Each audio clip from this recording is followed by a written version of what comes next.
ইতিমধ্যে আমি গুৱাহাটীৰ বিভিন্ন প্ৰান্তৰ পৰিৱেশ দেখুৱাইছোঁ কেনেদৰে ৰাজপথ বুৰি আছে কেনেদৰে যাতায়াতৰ অৱস্থা বেয়া হৈ পৰিছে কিন্তু আমি আহি বৰ্তমান উপস্থিত হৈছোঁ এটা পৰিয়ালৰ ওচৰত যিটো পৰিয়ালৰ অৱস্থা আপুনি দেখিলে হয়তো 10 বাৰ ভাবিব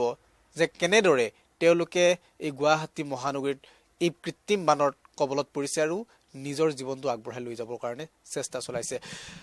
দেখুৱাম মই ঘৰটোৰ ভিতৰত আছোঁ আচলতে তেওঁলোকৰ এয়া শুৱনি কোঠা মই শুৱনি কোঠাৰ ভিতৰত আছোঁ আৰু মোৰ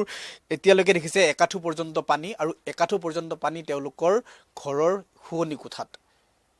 এইসমূহ পৰিৱেশ আচলতে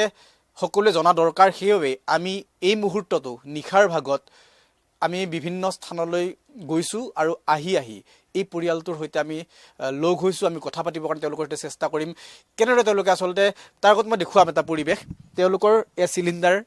বৰ্তমান সময়ত এনেকৈ উপঙি আছে ঘৰৰ আচবাব এনেদৰে উপঙি আছে অৰ্থাৎ খোৱা লোৱা কৰাৰ ক্ষেত্ৰত তেওঁলোকৰ কিমান অসুবিধা হৈছে কি খাই তেওঁলোকে কালি নিশাৰ পৰা আজিৰ এই মুহূৰ্তলৈকে তেওঁলোকে নিজৰ জীৱনটো আগবঢ়াই লৈ গৈছে এই এক চিন্তাৰ বিষয় হৈ পৰিছে এই পৰিৱেশসমূহ দেখিলে হয়তো এক চিন্তাৰ বিষয় হৈছে এই পৰিৱেশসমূহ দেখাৰ পিছত যিসকল আচলতে বিষয়ববত থকা ব্যক্তি যিসকলে দায়িত্বত আছে তেওঁলোকে এইসকল পৰিয়ালৰ বাবে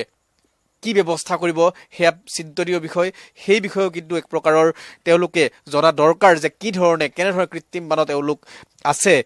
সেই পৰিৱেশ দেখুৱাৰ বাবে আমি আহি উপস্থিত আমি এই যিগৰাকী মুৰব্বী আছে তেওঁৰ সৈতে পোনপ্ৰথমে কথা পাতিম দাদা দেখিছোঁ আপোনালোকৰ এই পৰিৱেশ বৰ্তমান সময়ত যোৱা নিশাৰ পৰাই এই পৰিৱেশ কেনেদৰে চলিছে আচলতে গোটেই দিনটো ই কৰি অসুবিধা হৈ আছে বহুত অসুবিধা হৈ আছে তাৰমানে ক'ব নোৱাৰোঁ আৰু খোৱা লোৱা কেনেকৈ কৰিছে খোৱা লোৱা মানে কেতিয়াবা ব্ৰেড আনি খাওঁ কেতিয়াবা আনি খাওঁ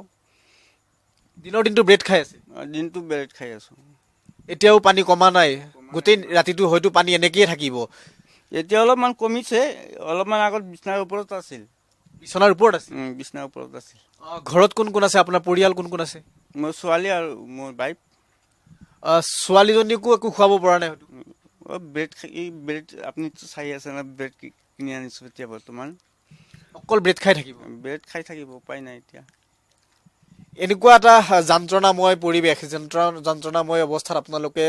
জীৱনটো আগবঢ়াই লৈ গৈছে এয়াই হয়তো প্ৰথম বছৰ নহয় ৰুক্মিণী গাঁৱৰ বাসিন্দা যিহেতু ইয়াৰ পৰা বেছি হৈছিল অলপমান এইটোতো একো নহয় যোৱা বছৰ বেছি আছিল ইমানমান পানী আছিল ইমানমান তেনেকুৱা পৰিৱেশত আপোনালোকে জীৱন নিৰ্বাহ কৰিবলগীয়া হৈছে কাৰোবাক কিবা অনুৰোধ কৰিব বিচাৰিব তাৰমানে এইগিলা কৰি দিব লাগে চৰকাৰক অলপমান নিশ্চয়কৈ আপোনালোকে জানে মই যিহেতু বৰ্তমান সময়ত ৰুক্মিণী গাঁৱত আছোঁ ৰুক্মিণী গাঁৱৰ পৰা মাত্ৰ 1 কিলোমিটাৰ দূৰত গোটেই অসম চলোৱা সেইসকল ব্যক্তি থাকে মন্ত্ৰী বিধায়ক থাকে তেওঁলোক থকাৰ ওচৰতে কিন্তু এই অঞ্চলটোৰ এই পৰিৱেশ আৰু এই অঞ্চলটোত বসবাস কৰা এইসকল সাধাৰণ জনতাৰ এই পৰিৱেশ যদি সম্ভৱ হয় যদি কথা ক'ব বিচাৰে মই বাইদেউগৰাকীৰ ওচৰলৈ এবাৰ আহিম বাইদেউ এনেকুৱা এটা পৰিৱেশৰ মাজত আপোনালোক বৰ্তমান সময়ত আছে আমি দেখিছোঁ পৰিৱেশ তাৰপিছতো মই আপোনাক সুধিম যোৱা নিশাৰ পৰা আজি এই মুহূৰ্তলৈকে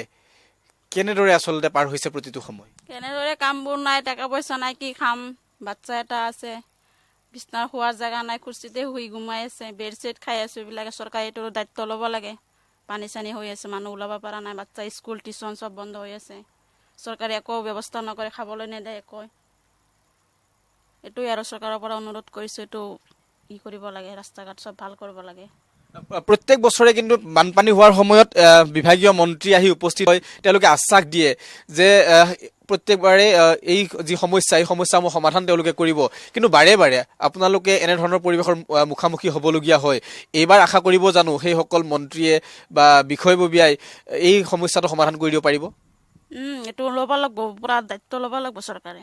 বহুত কষ্ট কৰি আছোঁ সৰু এটা বাচ্চা একো খাব পৰা নাই একো স্কুলত নাই টিউশ্যন নাই টকা পইচা নাই চৰকাৰে এইটো দায়িত্ব নলয় এইটো ল'ব লাগে চৰকাৰৰ দায়িত্ব এইটোৱে অনুৰোধ কৰিছোঁ আৰু দেখিছে এটা অত্যন্ত যন্ত্ৰণাময় পৰিৱেশ, সেই যন্ত্ৰণাময় পৰিৱেশৰ মাজত এওঁলোকে জীৱন নিৰ্বাহ কৰিছে। হয়তো কেৱল এই পৰিয়ালটোৱেই নহয়, গুৱাহাটী মহানগৰীত হয়তো আৰু বহুকেইটা পৰিয়াল এনেকুৱা আছে। আমি বাহিৰলৈ কিছু আহিম, বাহিৰৰ পৰিৱেশ আমি দেখুৱাম,